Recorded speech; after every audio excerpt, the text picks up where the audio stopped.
Hey guys, it's Jeremy here on Metal Music Meltdown, back with another video. What I have today, guys, is something a little bit different. It's an idea I've seen come up on YouTube a few times. My buddy over at Metal Never Dies, Mark Aruda, has done a couple of videos of this, and I've seen some other YouTubers do it as well. It's 5 bands that you just never could get into. It's you tried listening to them, or they're a popular band that has a big following, and you wanted to give them a try, and no matter what you do, they just don't really fully click with you, and they just don't, you just couldn't get into them for whatever reason. So I came up with 5 bands that kind of applied to me, and I tried to pick bands that had a pretty big following, that are pretty well known and have a pretty massive following and fan base. I could have easily just picked like underground bands that no one's ever heard of and been like, these guys suck, or I don't like them, or I don't connect with them. But I wanted to pick bands that are well known and kind of go from there. If I come up with more, I might do a second or third video of this down the line. But for now, we'll stick with the 5.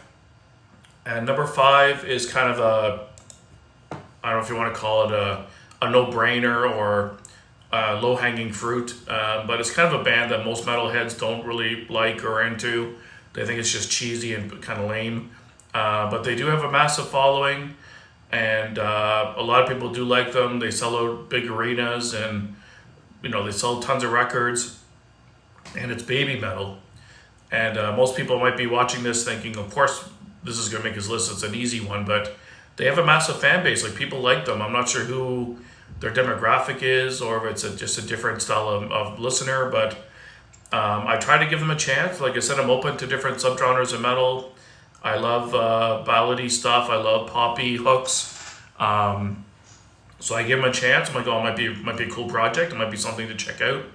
And I listened to 2 or 3 of their albums over the years, and it just never really connected with me. Their guitar playing is really good. Like, the musicianship is really heavy, and they have good players in the band. But when those 3 girls come on and they have those like super sugary, sweet, poppy voice, it's too much. It doesn't blend with the music right. It just sounds disjointed. Like, they're like a blend of J-pop and like metal and power metal.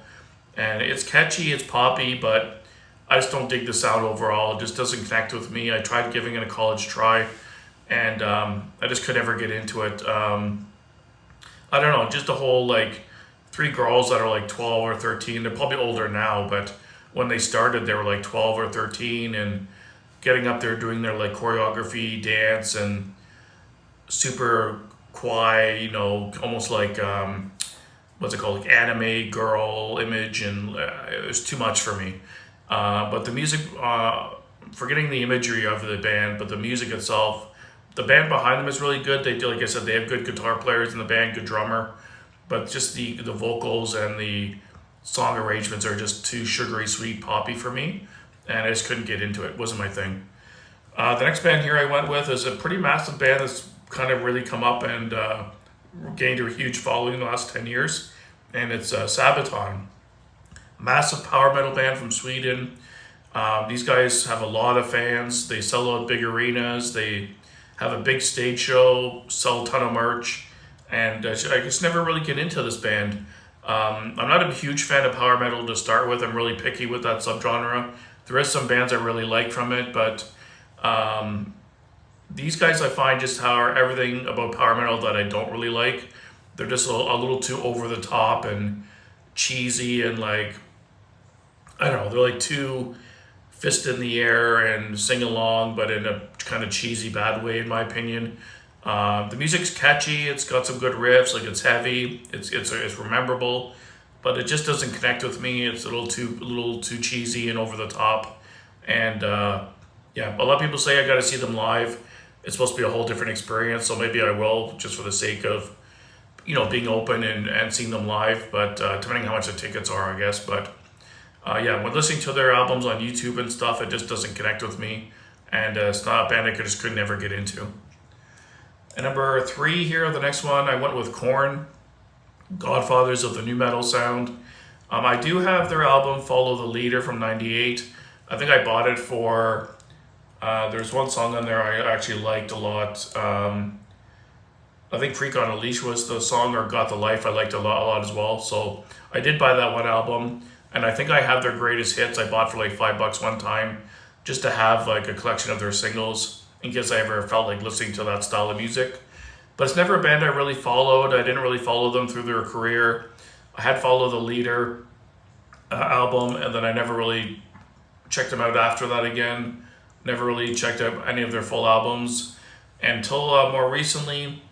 The album The Nothing and the one in 2022, Requiem, I also checked out. Just kind of revisit the band and see how they sounded, and if I could get into them. And still didn't connect with me. It wasn't horrible, but it just doesn't. It's not a band I really look forward to the new albums when a new Korn album's announced. It's just a band that kind of goes by and I don't really pay any attention. So it is what it is. I could never really get into Korn. The next one here, a similar band from the new metal scene, is Slipknot. Massive band, huge following, have big shows. And I do have their third album, Volume 3. I did buy it for that one song, Before I Forget. I really like that song. But again, it's another band. I never really followed their career. I've heard most of their singles on YouTube when they came out. I would kind of check them out as they went along to kind of check out how it sounded. They do have a nice, heavy, aggressive sound, really aggressive vocals as well. So I do dig their overall style of music per se, but it's just never a band that fully connected with me. I don't really have any urge to buy any of their other albums. When a new Slipknot album is announced, I don't get excited in any way to check out their new singles and stuff. I will check it out just for the sake of, checking it out, a new song from the band. But it's never a band I really had any interest in really following or picking up any of their stuff. Just never get into them. And the last one here I went with is Meshuggah. Might be surprising to a lot of people. I actually do have two of their albums. I have Obscene and Kolos from 2008, 2012. I was into this band kind of briefly. I dug Obscene a lot. And then I just fell off. I just kind of lost interest. I think there's just that one album I really liked. And then I think I bought Kolos, which was a pretty good album as well. But I think it just wasn't quite as good as Obscene, and I kind of lost interest. And then everything I've checked out after that, the other two albums, it just never really did much for me. I don't know what to say. They have a really heavy sound. They're the gent kind of groove, technical death metal, very technical playing. I love their musicianship. They are good players, really complex song arrangements, but it just never really grasped me. It doesn't really grab me like certain bands do. And again, it's another band I just don't really look forward to their new material. I'll check out their singles when they release a new single just see how it sounds. But I never really have any urge to pick up any of their albums. Okay, guys, those are the 5 bands I came up with for 5 bands I could never really get into. And let me know down below some bands that might apply to you. And I'm sure I'll do another one of these in the future, just when I want to change it up and kind of repost. Of course, there's still a ton of bands I can't get into. But these are the 5 I wanted to start with. So thanks for watching, guys, and keep it metal.